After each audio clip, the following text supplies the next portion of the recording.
Dick had made a deal with Suge, Doc, and Dre to sell him a recording studio that he owned. That was going to be something that they would own separate from the Death Row label because they wanted to have something that they owned. Suge came along and said he had found somebody to help them finance the purchase of the studio. It's always been a subject of speculation where they got their original funding, and the FBI's continuing to look into this. There are so many things you hear about this situation. I tell you this, Mike Harris was firmly planted in the middle of it. On the news, they used to call Mike the Godfather. Tonight, the story of a man who tried to murder his best friend. At the same time, he was attempting to win his way into Beverly Hills acceptance. This is Michael Harris, a man drug agents describe as a major cocaine trafficker. At the young age of 26, he had already made millions of dollars. These are his roots, the streets of South Central Los Angeles, where he started pushing dope on street corners and hung with a blood street gang called the Bounty Hunters. In the drug world, he is known as Harry-O. Mike Harris was a known entity in our community. You know, he was this guy bigger than life because Mike Harris was in jail doing things. Prior to his incarceration, he was very visible. He had started doing numerous things in the community. Harris built an organization that distributed cocaine in California, Arizona, Texas, Michigan, Illinois, Iowa, Indiana, Missouri, Louisiana, Florida, and New York. Investigators say he dealt so much cocaine, major Colombian drug kingpins like Mario Villabona were obliged to deal directly with Harris. But like a mob godfather, Harris sought to legitimize his illicit fortune and gain Beverly Hills respectability. I was not a drug dealer. I was a person who decided to sell drugs. But I also, at another point, decided that I didn't want to do that anymore. So I took those proceeds and invested in various real estate and businesses that turned out to be quite profitable. Mike Harris had a wonderful background in entertainment. I think he was the first African-American ever to produce a Broadway show that was a smash, and it gave Denzel Washington his start. Checkmate was the name of the play. The play opened on Broadway. Many of us African-Americans have been on Broadway, on the screen, out front singing and dancing, but very few of us have been there as producers. I thought he was an entrepreneur in New York. I had no idea that he was in jail. The first time I met Michael, it was a drug case involving Bo Bennett, Mario Villabona. That trial went and resulted in a number of convictions that went to trial in a federal court. And after that case, Michael, I believe, contacted David Kenner to have him represent him on his appeal. David Kenner was a longtime Los Angeles criminal attorney. By the late 80s, he had become part of a fraternity of top-flight attorneys that handled a lot of federal cases, a lot of big drug cases downtown. In the course of his legal work, he became Michael Harris's attorney. I think if you look at clients of his over time, David has a habit of getting very close to his clients and getting very involved in his clients' lives, perhaps more so than would be wise for a lawyer. David just, fell in love with Mike when they became friends. He was, he was a friend to us, I looked at him like family. I was out in LA by myself and he took me in, him and his family would go out to eat. We would do everything together.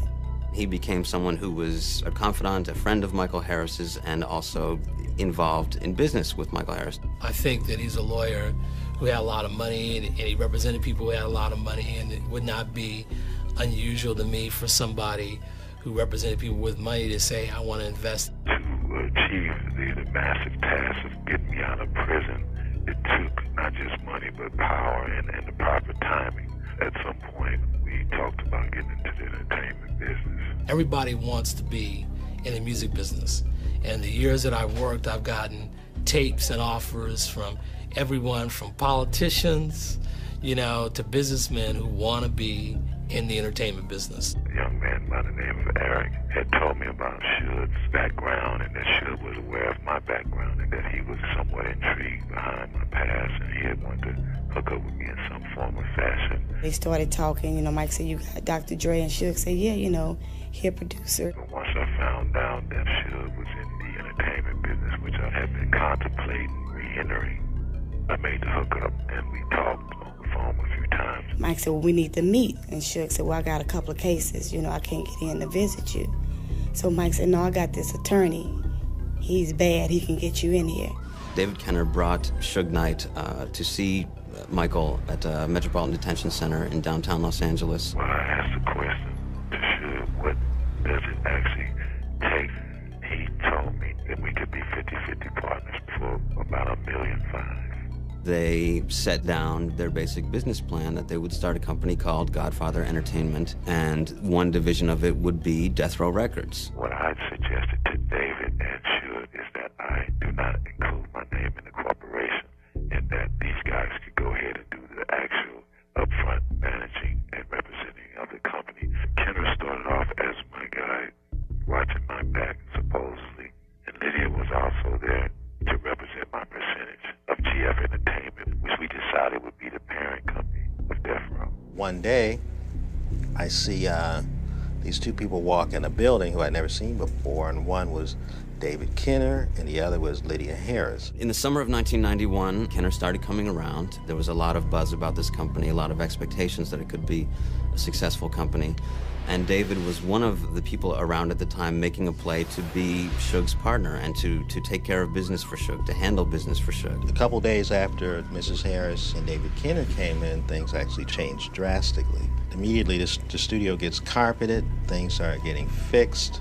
I'm starting getting presented with money to find apartments for the artists that didn't have any apartments, didn't have any money. I'm also given an allowance for them. I saw a few little upgrades in the studio, some chairs, some speakers. And I was also told we'll be getting collect calls and to accept them and to find Suge where he was and connect them. We were assigned with them to build an awareness for Godfather Entertainment and to kick off their first vehicle, which is Death Row Records, to the industry.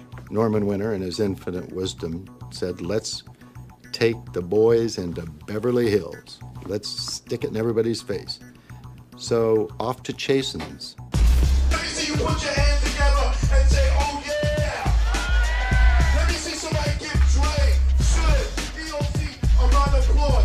Death Row Records is going to be the record company of the 2000s. We were thinking about putting in metal detectors at the entrance. Everyone gets served with subpoenas as an invitation. You're hereby ordered to appear before the Honorable Dr. Dre and the officers of GF Entertainment as a guest of the court to witness the springing of Death Row Records. Put your hands together. Come on, y'all, make some noise. We invited virtually every major record company executive in Los Angeles and New York, and it was so big that we originally planned on spending around 20, 25,000. I think it turned out to be 35 or 50. They had enough money at that time behind them, and they looked good. For somebody that comes out of nowhere to have a party at Chasen's on Grammy night, which is reserved generally for all the white people. It's also a place that would never be associated with rap music in any way unless it was something co-sponsored by a white group. The market we're going after, we're mainly for the people. I mean, for us, the West Coast, there's a lot of talent around that guys really don't have the opportunity to have a chance to prove themselves. So far as GF Entertainment goes, with the studio and the films, we're giving all the youngsters an opportunity from all the neighborhoods where basically we haven't forgot where we came from. I personally interviewed all of the players that were there. GF Entertainment is a multimedia company. We have Death Row Records, we have a movie production unit, concerts, we're going to be doing pay-per-view concerts and all kinds of exciting things. In the beginning, they was giving Mike his props. And they was recognizing that there was another entity that helped this be one major powwow.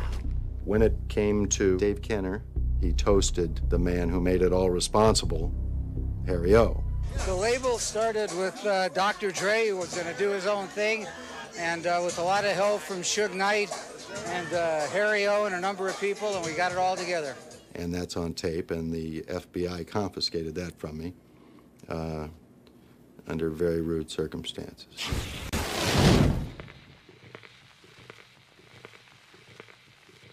The origins of Death Row, starting with David Kenner, Michael Harris, and Suge Knight, didn't seem out of the ordinary until all the information started unfolding. Because David Kenner Nobody knew who he was. David Kenner became the principal business attorney for the label, as well as the criminal attorney for many people at the label.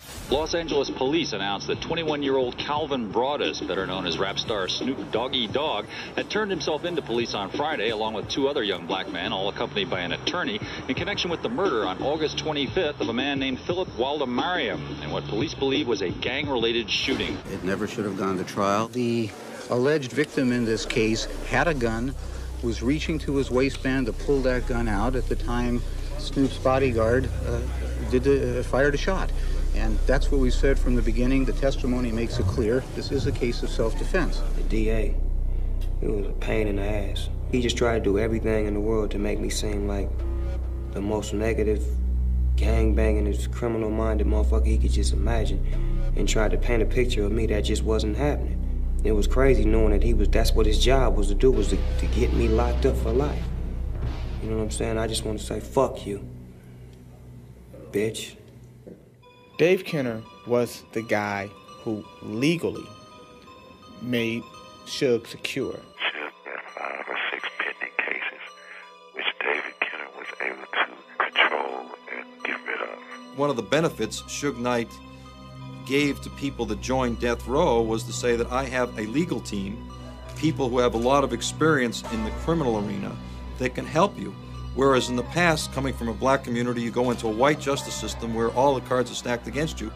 Here, for the first time in most of their lives, they were given a lawyer who was very capable and an investigator on top of it. And the results spoke for themselves most of the time. They got to see instances where they were acquitted and cases which normally they would have been convicted. In the rap industry, the problems happen at 1 or 2 in the morning. So it's not a 9-to-5 job. David was the rare lawyer who would be available to clients at that hour. Of the $70 or $80 million that Interscope paid them between 1995 and 1997, about $13 million of that went to the law offices of David Kenner or to David Kenner. Certainly, this company was his bread and butter for some time. What's your name again? David Kenner, K-E-N-N-E-R.